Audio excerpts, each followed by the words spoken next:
I'm Kimberly Guilfoyle, along with Juan Williams, Jesse Waters, Dana Perino, and Greg Gutfeld. It's 9 o'clock in New York City, and this is The Five.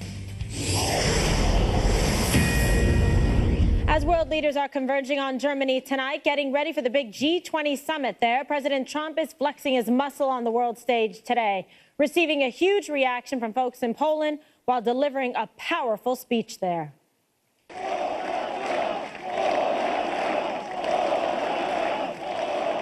We have every angle of the president's big address in Warsaw covered for you this hour, beginning with Mr. Trump's direct warning to Moscow, less than 24 hours before his first sit-down with Russian President Vladimir Putin.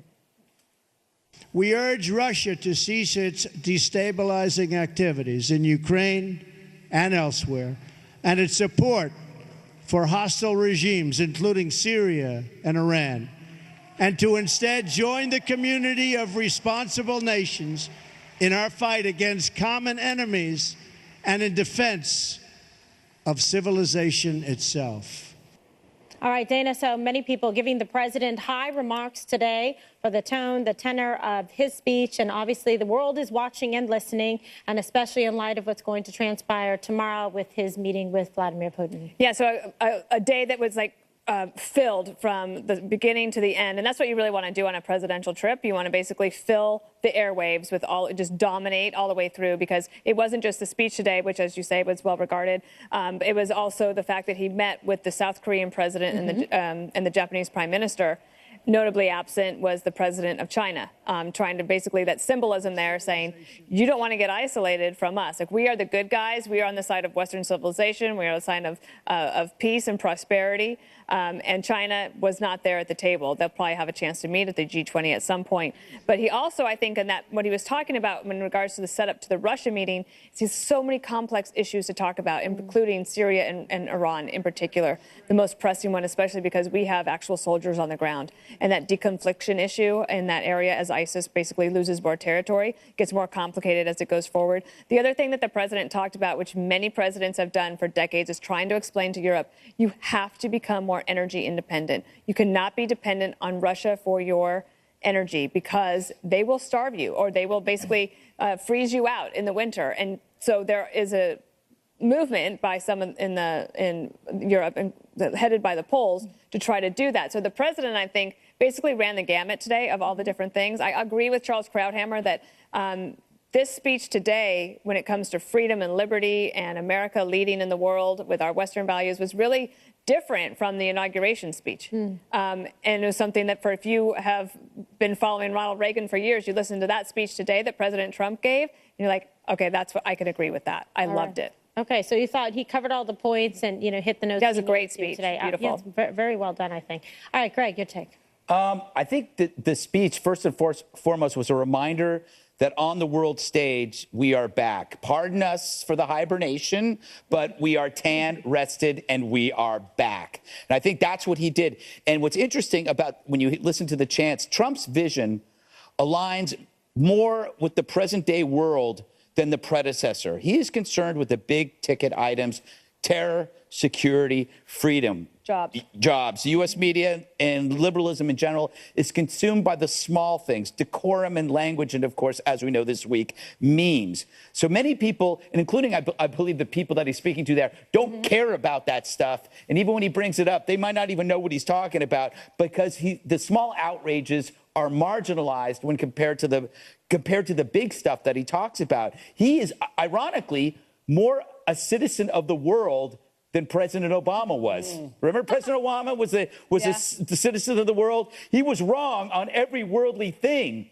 But Trump seems to understand what an average guy in Poland thinks and an average guy in the Bronx thinks. That's unusual. Well, I think it's obviously an advantage if you have an American president that is, well, relatable, that people are saying, okay, there's someone I can identify with. There's commonality there in terms of the themes that he put forward during the election in the United States, of the working, men and women, the working class, the middle class that the left and the Democrats took for granted and left behind. Yeah, he really connected with the people of Poland in a way that only a billionaire can connect from Manhattan. Isn't that amazing? It is amazing. Yeah, and Greg touched on a great point. President Obama goes over there and, he puts his jaw up and he reads off the teleprompter and he's a citizen of the world.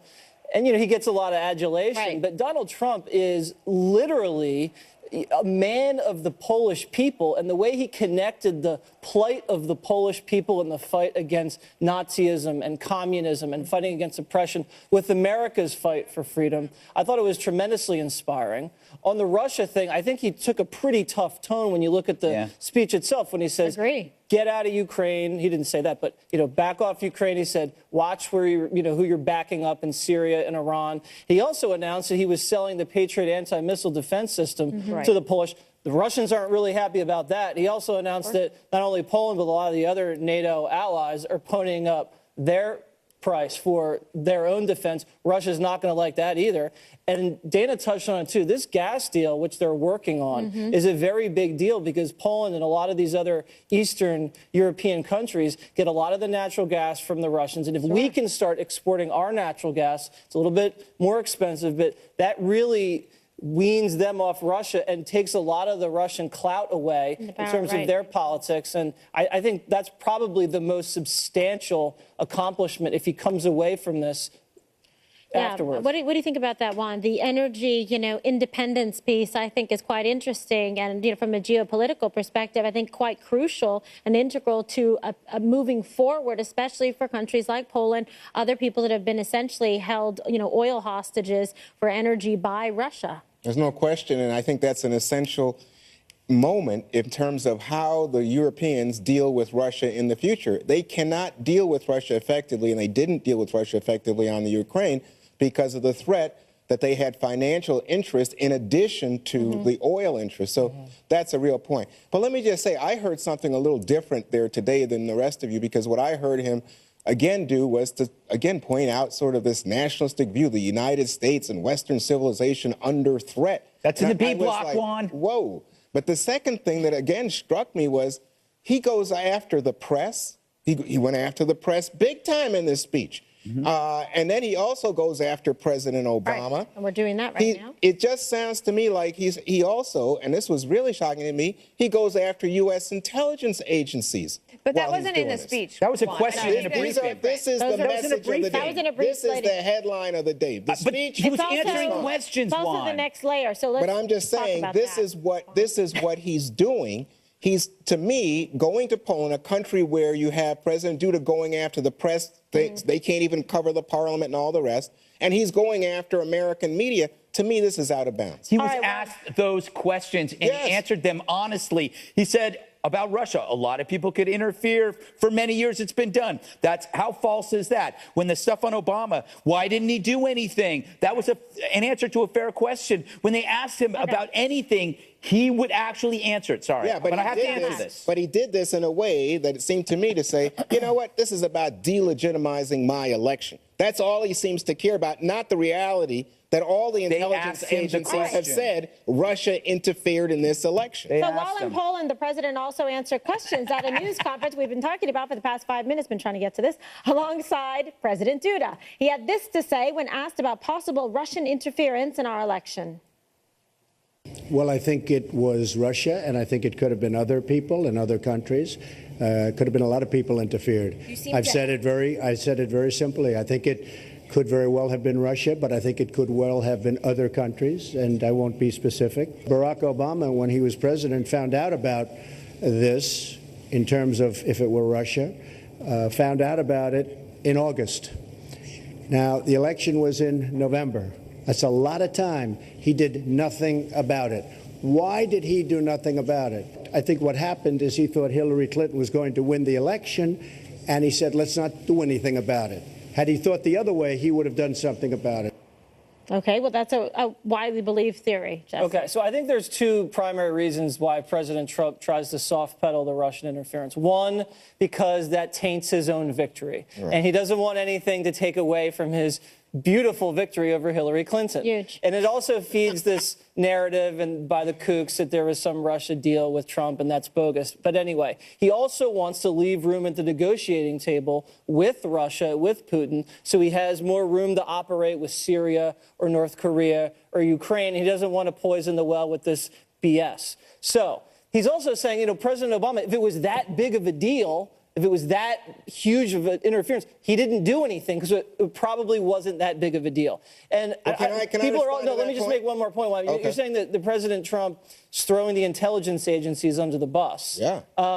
Wasn't it President Obama that wanted to prosecute CIA interrogators? Wasn't it President Obama Wait a who second. threw the intelligence agencies under the bus when they said they missed the incursion into Ukraine by Russia? Wasn't it President Obama who threw the intelligence agencies under the bus when ISIS took over a third of Okay. Iraq and he was surprised by Let me that? just- you know what? He This is read so that in the This is so newspaper. scurrilous, but I can't deal with all of it. But think let me deal you know with what a little. scurrilous means. Okay, let me just deal with a little bit of it, the non-scurrilous part, where you're saying Obama did nothing, because that's so factually What did he do? inaccurate. He threw out 35 Russian After diplomats. the election. No, let me just say. he not After only- the election. What's it Just a matter moment, then, Juan? Just a moment. He not only threw out 35 diplomats, closed 2 diplomatic compounds in New York. After and the Paris. election. And at the time, announced that he considered Russia to have interfered in this election. And he said, remember, he went to Putin before the election. There's tape of him talking to Putin at I think it might have been a G20. And he's staring down at him and he says, cut it out, and said there'd be serious consequences if this continued. I thought when he talked to anything about Medvedev, it. he was saying, I can be a little more flexible after there the you go. election. No, but we you also know- had President That was a Obama different on time. tape saying you have can't rig an no election. answer, and now you come back with this. Come No, on, man. he's on tape saying you can't rig an election in October. about- We played the tape a couple weeks ago. Excuse Okay, me. you He's upset about talking that? about the machines and not talking. No and votes were I've been changed. critical about President Obama not being sufficiently vocal and saying there's a propaganda aspect to what the Russians are doing on this election. Dana Brino.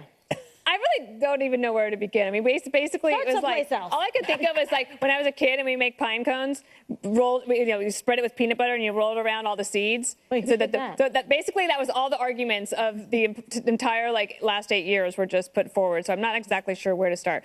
I do think that the president, he has said last week, well, then President Obama didn't do anything about it, and he knew about it. So that is basically saying that the Russians, he agrees that the Russians tried to interfere in our election. Regardless, okay, there's an investigation. Mueller is working on it. There's not been any leaks out of that investigation. The integrity of it is set. Set that aside. What we're really looking at is tomorrow, the first face-to-face meeting between President Trump and Vladimir Putin. Looks like it's going to be a very small meeting with only Rex Tillerson and probably Lavrov on the Putin side and interpreters. That means that there's very little room for leaks. Both sides will come out and try to basically spin their side about what happened in that meeting. There will be a little bit of press, but not a lot. So we'll still be living in this world of interpretation of what it actually could have meant. Could I add something about, a lot of people are giving Donald Trump grief because he mentioned his predecessor, President Obama.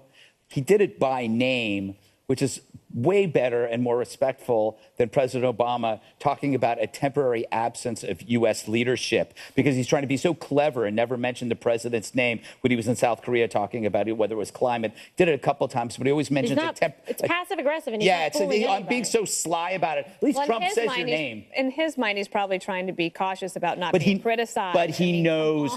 No, come on, Dana. He knows when he's saying a temporary lack of Of course leadership. he does. But yes. but so he's that's being phony. attacked every day by President Trump, He's too. phony. He's a phony. It was But respectful. nevertheless, No, it was a phony. Again, I go back to the Bush family. I mean, you don't see, President 41 or 43, they never behaved like this ever. I mean, that You mean is the speaking standard. ill of a president Yeah, while and you're by in the a way- foreign and country? by- I'll take I think it. that was Trump today. And by the way, no, I'm saying that they were very respectful. They let the next president go in and govern. And despite the fact that they were getting personal attacks and getting blamed for absolutely everything, they took the high road. They were class acts, and they respected the office. And then when their term was done, they knew when to.